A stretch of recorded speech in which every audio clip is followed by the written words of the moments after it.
नमस्कार, मैं आपका हमारे study channel Kautilya study zone में स्वागत करता हूं। आज हम हमारे सोशल स्टडी के जो पुस्तक है हमारे अतीत, उसका पहला लेसन क्या, कब, कहां और कैसे, इसको विस्तार से इसकी चर्चा करेंगे, इसके क्वेश्चन आंसर करेंगे। चलो स्टार्ट करते हैं। देखो, अगर हम स्टार्ट की बात करते हैं तो सबसे पहले जो करेंगे कि इसमें क्वेश्चन आंसर के द्वारा इस पूरे पाठ को हम आगे बढ़ते चले जाएंगे। तो चलो क्वेश्चन आंसर के द्वारा स्टार्ट करते हैं। पहला जो इसमें हमारे बनता है कि मनुष्य द्वारा सर्वप्रथम किन फसलों को उपजाया गया था। तो मनुष्य द्वारा यदि हम देखें कि सबसे पहले कौन सी फसलों को उपजाया गया था, तो वो था गेहूं और जौ।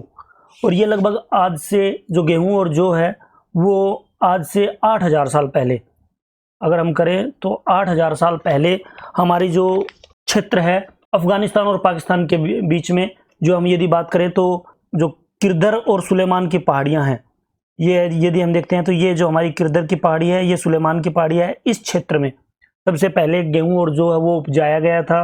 और वो जो इस क्षेत्र में गेहूं और जौ के दाने हैं, वो जो इतिहासविद हैं, जो पुरातत्व विभाग है, उसको यहाँ पे मिले थे। ये आज से 8000 साल पहले इन चीज़ों को सबसे पहले मनुष्य ने उपजाया था। अगला अगर हमारा प्रश्न देखें कि आरंभिक नगरों का विकास है वो कहाँ पे हुआ था, तो आरंभिक नगरों का विकास सिंधु नदी और इसकी सहायक नदियों के किनारे पे हुआ था। यदि दोबारा से हम इस मैप को देखते हैं तो हमारी जो सिंधु नदी है जो पाकिस्तान से होकर गुजरती है, ये जो रिवर है सतलुज, रावी, चिनाब, झेलम और इंडस, जो ये सिंधु नदी है, इसके बेसिन क्षेत्र में, बेसिन क्षेत्र वो होता है जहां पर इसका पानी पहुंचता है, वहां पे आरंभिक नगरों का विकास हुआ था। आरंभिक नगर है वो यहाँ पे बने थे। इससे आगे यदि हम बात करते हैं कि गंगा नदी के दक्षिण में इसकी सहायक नदी सोन के आसपास का प्राचीन क्षेत्र किस नाम से जाना जाता था। जो गंगा नदी है जिसको हमारी देश की सबसे पवित्र नदी मानी जाती है, और दूसरी जो नदी है जो सोन नदी, इसकी सहायक नदी है, जिसके किनारे पे जहाँ पे गंगा और सोन नदी मिलती है वहाँ पे पटना शहर, आज का जो पटना शहर है वो बसा हुआ है। तो उस समय वहाँ पे जो साम्राज्य था वो मगध साम्राज्य था। मगध साम्राज्य यहाँ पे बसा हुआ था, बहुत ताकतवर साम्राज्य था। और इस साम्राज्य के ताकतवर होने के बहुत सारे कारण थे। एक तो ये था कि यहाँ पे नदियों का पानी लगता था तो फसल बहुत अच्छी होती थी।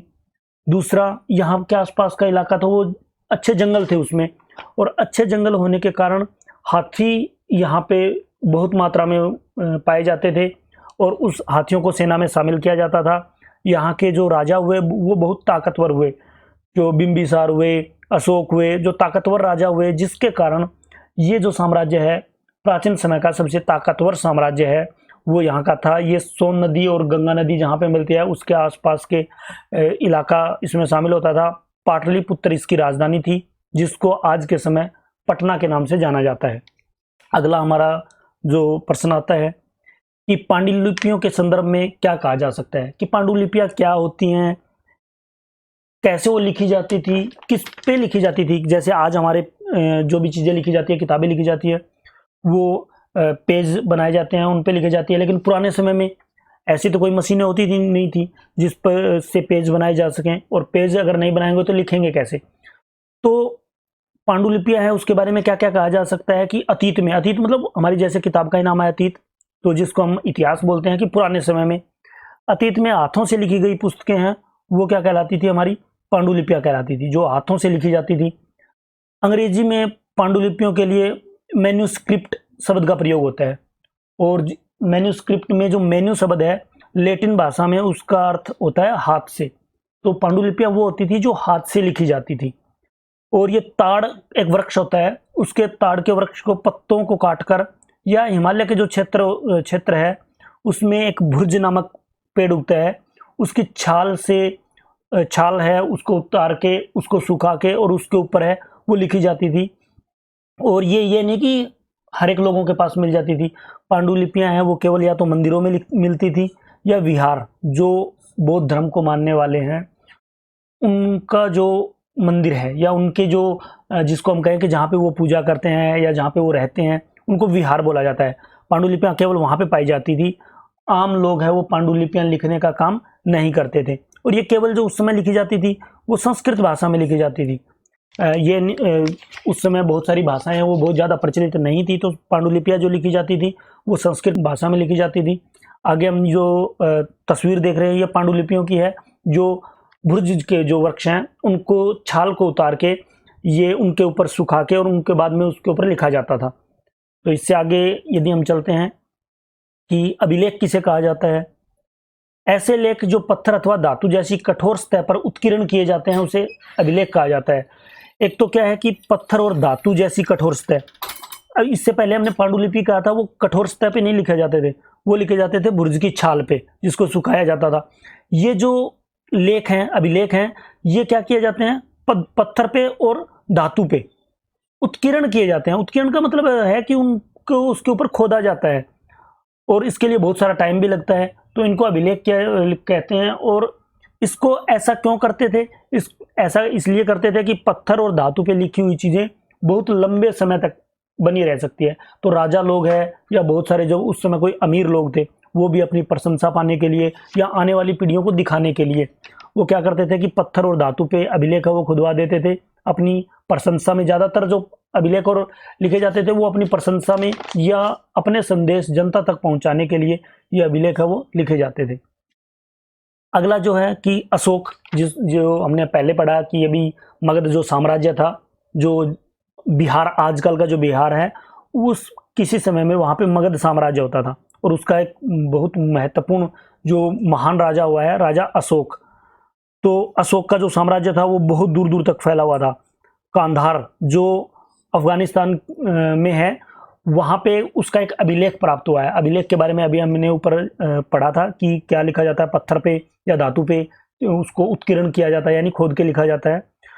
तो अशोक का कांधार से प्राप्त अभिलेख किस लिपि तथा भाषा में पाया गया है, तो हमारे यहाँ पे ज़्यादातर जो अभिलेख है वो या संस्कृत भाषा में, ब्राह्मी भाषा में पाए गए हैं। तो वहाँ पे जो कांधार में, वहाँ पे जो दो भाषाएं वहाँ पे बोली जाती थी और लिपियाँ उनकी जो थी यूनानी और अरमाइक। यूनानी क्योंकि वो यूनान का क्षेत्र था, अरमाइक वहाँ की भाषा थी। तो जो अशोक का कांधार अभिलेख में जो प्रयुक्त हुआ है वहाँ पे जो भाषा बोली जाती थी, यूनानी बोली जाती थी, अरमाइक बोली जाती थी। इन दो भाषाओं और लिपियों में अशोक के अभिलेख जो कांधार में मिले हैं उसमें यूनानी और अरमाइक भाषा का प्रयोग किया गया है। इससे यदि आगे हम बात करते हैं कि ईस्वी की गणना कब से की जाती है, अभी जैसे हम करते हैं कि अभी हमारी चल रही है, हम डायरेक्ट लिख देते हैं कि 2020 चल रहा है। 2020 में अगर इसमें अगर सही लिखें तो 2020 ईस्वी इसको लिखेंगे हम कि 2020 ईस्वी ये चल रही है। तो ये 2020 ईस्वी अब जो चल रही है इसको शुरू कब से माना गया कि एक ईस्वी, प्रथम ईस्वी जिसको हम कहें कि जिसको हम बोलते हैं कि प्रथम ईस्वी है, वो कब स्टार्ट हुई। कि प्रथम ईस्वी कोई तो ऐसा समय हमने माना होगा ना कि जहां से प्रथम ईस्वी स्टार्ट हमने मान ली। तो जो गॉड जीसस है, ईसा मसीह के जन्म की जो तिथि है उसको वर्ष या ईस्वी की शुरुआत मानी जाती है कि गॉड जीसस जब पैदा हुए उस समय से जो ईस्वी है वो चली आ रही है। तो गॉड जीसस को इस हिसाब से 2020 साल है अब चल रहा है।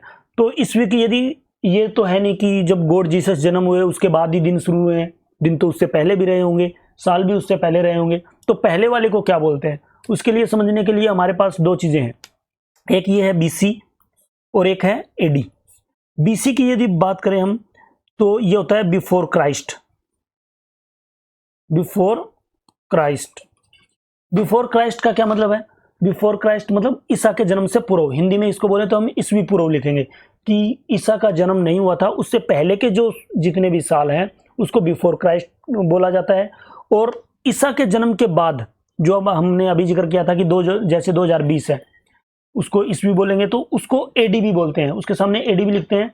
इसका मतलब क्या है, एमो डामिनी, कि एडी का मतलब क्या होगा, एमो डामिनी। ईसा के जन्म के बाद के जो साल हैं उसको एमो डामिनी कहा जाता है। कहीं पर भी बी सी ई भी लिखा हुआ मिलता है, बीसी के लिए BCE लिखा हुआ मिलता है, BCE।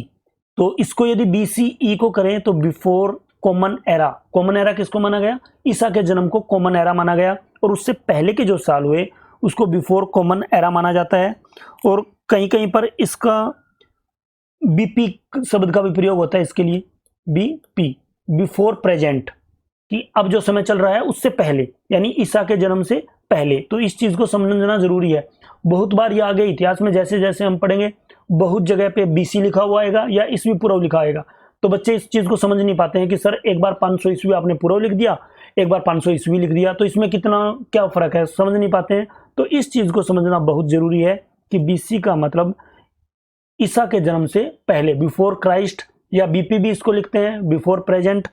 और ईस्वी को सीई भी लिखते हैं, कॉमन एरा भी लिखते हैं। ईस्वी को यदि हम बात करें तो सीई, कॉमन एरा, यानी ईसा के जन्म के बाद। ईसा के जन्म से अब जो साल चला रहा है वो 2020 चला रहा है।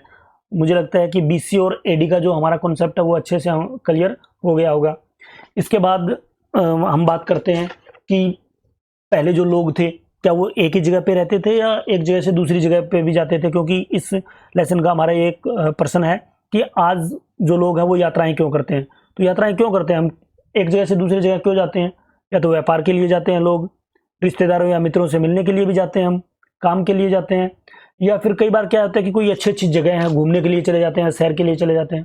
तो पुराने समय में लोग हैं वो यात्राएं क्यों करते थे?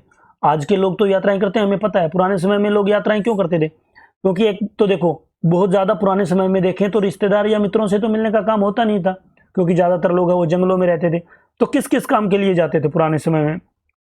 एक तो वो जाते थे भोजन की तलाश में, कि भोजन है, क्योंकि शिकार ही एकमात्र ज्यादातर भोजन होता था। फसलें उगाने का काम है वो भी बहुत बाद में स्टार्ट हुआ है, या ये कह लिए कि किसी जगह पे ही स्टार्ट होता था। ज्यादातर जो भोजन है वो शिकार से किया जाता था। तो भोजन की तलाश में कई बार ये होता था कि एक जगह है वो भोजन समाप्त हो जाता था तो दूसरी जगह पे जाया जाता था। व्यापार करने के लिए भी लोग एक जगह से दूसरी जगह पे जाते थे उस समय में। तो एक जगह से दूसरी जगह जब जाते थे तब लोगों को एक जगह की संस्कृति और दूसरी जगह की संस्कृति का आपस में पता चलता था। इससे आगे हम आते हैं कि पांडुलिपियों तथा अभिलेखों में प्रमुख अंतर बताओ। पहले भी हमने दोनों प्रश्न हमारे सामने आ चुके हैं कि पांडुलिपि क्या होती है और अभिलेख क्या होते हैं, तो दोनों में अंतर क्या है। हमने पहले जैसे अभी पढ़ा था कि पांडुलिपियां हैं वो ताड़ वृक्ष या भुर्ज का जो वृक्ष है उस पर हाथ से लिखी जाती थी। उस भुर्ज वृक्ष की छाल को उतार लिया जाता था, उसको उतारने के बाद और उसको सुखा के उसके ऊपर हाथ से लिखा जाता था। जबकि अभिलेख को हमने अभी पहले किया था कि पत्थर पर या धातु पर, जो कठोर जिसकी सतह होती है उस पर उत्कीर्ण किया जाता था। उत्कीर्ण का मतलब है कि उस पर उसके खोदा जाता था और जो बहुत लंबे समय तक बना रह सकता है। पांडुलिपियां तो समाप्त हो सकती है, पांडुलिपियां अभी हमें मिली हैं लेकिन वो कुछ ही स्थानों पर मिल पाई हैं। जबकि अभिलेख है वो जहां जहां पे बनाए गए थे वो लगभग सुरक्षित है, क्योंकि वो कठोर पत्थर और धातु पे खोदे गए थे। इससे यदि आगे की बात करें कि इतिहासकार जो हैं, पुरातत्व विभाग जो है, वो कौन सी चीजें हैं खोजी जाती है जिससे पता चलता है कि पुराने समय में लोग किस प्रकार अपना जीवन यापन करते थे, किस प्रकार रहते थे, उनको क्या क्या चीजें उनके लिए चाहिए होती है, जिससे वो पता लगाते हैं पुराने जीवन के बारे में। तो सबसे पहले वो किस के बारे में क्या क्या देखते हैं? सिक्के देखते हैं कि पुराने समय के कोई सिक्के उनको मिल जाए जिसपे वो देखते हैं कि किसकी तस्वीर बनी हुई है, सिक्के किस प्रकार के बने हुए हैं। पुराने समय में हथियार हैं वो किस प्रकार के होते थे, क्या वो लोहे के हैं, तांबे के हैं, या लकड़ियों के बनाए जाते हैं, पत्थरों के बनाए जाते हैं।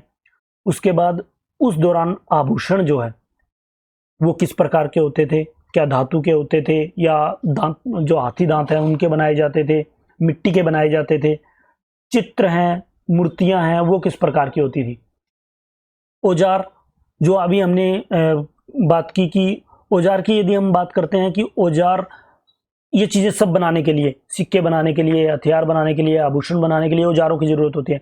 तो उस समय जो औजार हैं वो किस प्रकार के होते थे। अगला यदि हम बात करें कि हड्डियां दोनों चीजों की, जानवरों की हड्डियां और मनुष्य भी जब दफनाए जाते थे तो वो कैसे दफनाए जाते थे, उनकी हड्डियां मिल जाती है तो पुरातत्व विभाग पता लगाता है कि मनुष्यों को कैसे दफनाया जाता था, किस तरह का जीवन है वो लोग व्यतीत करते थे, यदि अमीर हैं तो उन लोगों के साथ क्या दफनाया गया था।